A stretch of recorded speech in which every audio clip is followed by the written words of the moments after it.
मैं इस बात से संतुष्ट हूं कि मैं प्रत्येक घर में जाने में सफल रहा हूं और ये इस बात की सबसे बड़ी खुशी है मुझे। और सभी माता बहनों ने अपना भरपूर आशीर्वाद दिया है। और 15 दिन का जो मेहनत है वो तो समय ही बताएगा।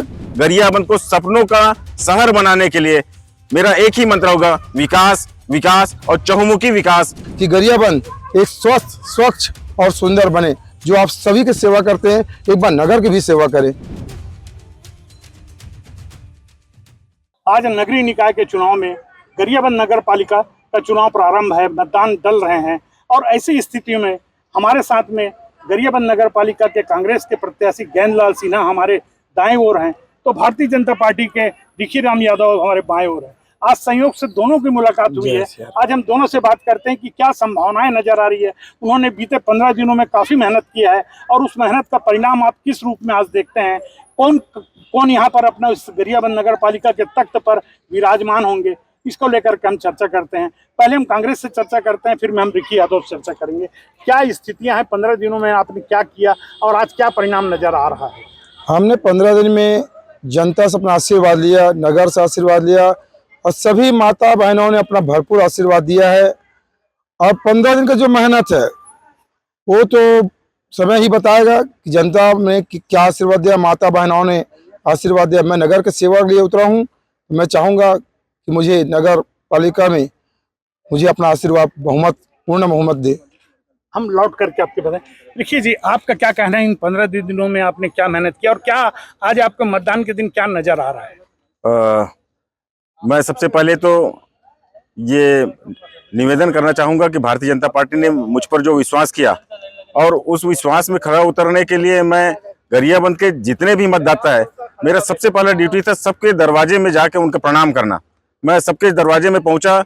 मैं इस बात से संतुष्ट हूं कि मैं प्रत्येक घर में जाने में सफल रहा हूं और ये इस बात की सबसे बड़ी खुशी है मुझे।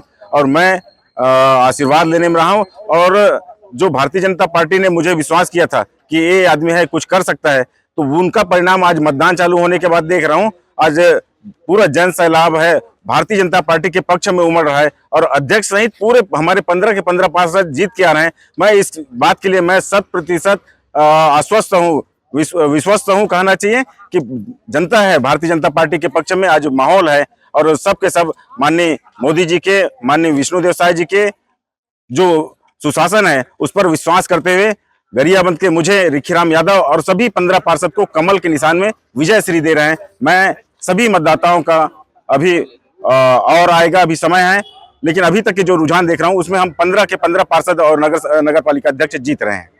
अब मैं गेंदलाल जी से भी जानना चाहूंगा कि वो 15 तारीख के बाद अपने आप को कहाँ पाते हैं, क्योंकि 15 तारीख को मतदान है और उनके बाद में वो कहाँ पाते हैं? 15 तारीख के बाद आप कहाँ पाते हैं आप?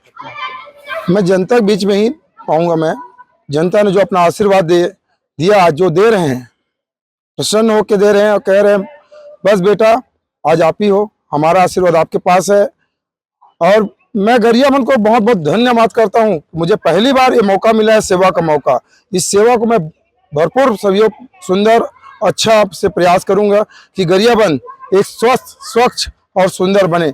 मेरा यही एक संकल्प है और मैं यही करूंगा, जो और जनता के लिए ही करूंगा। मैं आज जनता के बीच खड़ा हूं और जनता के लिए ही करूंगा।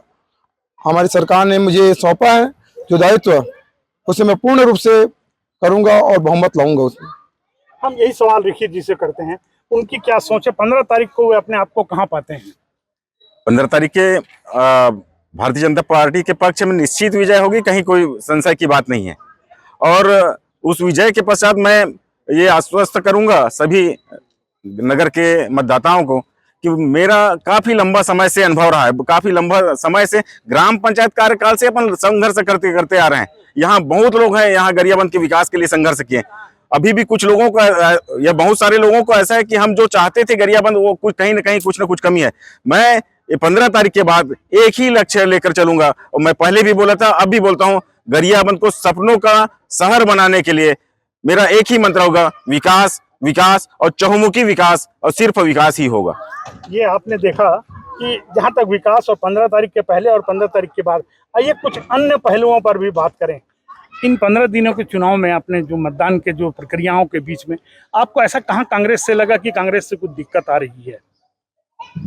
क्षमा चाहूंगा, लेकिन मैं इस 15 दिन में, शुरुआत में तो नहीं कहा जा सकता, लेकिन अभी 3-4 दिन से मैं ढूंढ रहा था कांग्रेस प्रत्याशी, कांग्रेस का कहाँ पे मत है या मेरे से कहाँ पे चूक हो रही है, मैं जो मतदाता है उनको अपने पक्ष में नहीं कर पाया। लेकिन कल रात में भी मैं जो यहाँ के विद्वान जन है, गणमान्य नागरिक, उन तक प्रश्न कर रहा था, भैया मैं कहाँ पे नहीं हूँ, एक बार मेरे क्लियर करके बताएंगे तो ऐसा।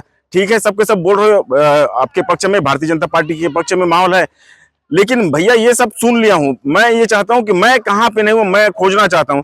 तो कम से कम आधा घंटा पता करने के बाद बताते हैं, ऐसे करके बताए, आधा घंटा बाद बताए। यार हम पूरा गरियाबंद को सर्च किए, लेकिन कहीं ऐसा नहीं लगा कि रिखीराम यादव भारतीय जनता पार्टी के पक्ष में नहीं है मतदान, ऐसा या लोगों का मत नहीं है, ऐसा हम ढूंढ नहीं पाए ऐसा करके। तो मैं संशय में था कि भैया ऐसा कभी नहीं होता, लेकिन ऐसा स्थिति है तो कारण क्या है, ऐसा करके मैं भी सोच में हूँ। लेकिन अभी मतदान करने के लिए जो लोग आए हैं उससे मैं पूर्णतः संतुष्ट हूँ, और सब के सब लगभग 100% तो नहीं कहा जाता, लेकिन 95% लोग आज भारतीय जनता पार्टी के पक्ष में है। मैं इसलिए आप सभी मेरे चाहने वाले, भारतीय जनता पार्टी को चाहने वाले, माननीय नरेंद्र मोदी जी, माननीय विष्णुदेव साय जी के सुशासन को चाहने वाले को, आप सभी को मैं नमन करता हूं, प्रणाम करता हूं। यही सवाल हम कांग्रेस के ज्ञानलाल जी से करना चाहते हैं कि इन 15 दिनों में आपने घूमा, आपने काफी वो किया, ऐसा कहाँ लगा आपको कि भाजपा से कोई समस्या आ रही है या प्रॉब्लम आ रही है? अब भाजपा का समस्या तो खुद बड़ी समस्या है उन लोग का, क्योंकि जो सपनों का शहर नहीं कहना चाहिए, हकीकत में करना चाहिए। हम सपने की बात नहीं कहेंगे, हम हकीकत की बात कहेंगे, क्योंकि हमारे पास जो करने की क्षमता है वो सपने में नहीं रहेंगे, हकीकत करके रहेंगे उसको। क्योंकि आज जो भी है हमारे पास, हमारे हाथ में है, और उसको करके ही रहेंगे, क्योंकि जनता चाहती है कि पूर्ण रूप से ये सपनों का शहर ना हो, हकीकत का शहर हो, और हकीकत में बने। और मुझे यही आशीर्वाद मिला है सभी की, आप हकीकत में हो, क्योंकि हमने आपको मार्केट में देखा है, सामाजिक कार्य में देखा है, धर्म कार्य में देखा है, आपने हर जगह अपना स्थान सहयोग भरपूर दिए हैं। और गरियाबंद की जनता जो है मुझे अपना बहुत प्यार इसने दिया है, और बोले कि आप आओ एक बार, जो आप सभी की सेवा करते हैं एक बार नगर की भी सेवा करें। मैं यही चाहूँगा मेरे जनता से कि पुनः मुझे एक बार सेवा की मौका दें, और मैं सेवा ही करना चाहता हूँ, कुछ नहीं ऐसा नहीं है ना। गरियाबंद जो है एक बार स्वच्छ सुंदर रहे, सपनों का शहर न रहे। तो आपने देखा हमारे साथ में दोनों प्रत्याशी के विचारों को जाना, दोनों प्रत्याशियों की भविष्य की रूपरेखा को जाना है आपने, हर तरह से इनकी बातों को आपने समझा है। और हमने भी प्रयास किया है कि गरियाबंद के लोगों के लिए अधिक से अधिक जानकारी इकट्ठा करें दोनों की ओर से। हालांकि परिणाम जो है वो 15 तारीख को आएगा, कौन नगर पालिका की कुर्सी पर विराजमान होगा, कौन गरियाबंद के तख्ते पर राज करेगा।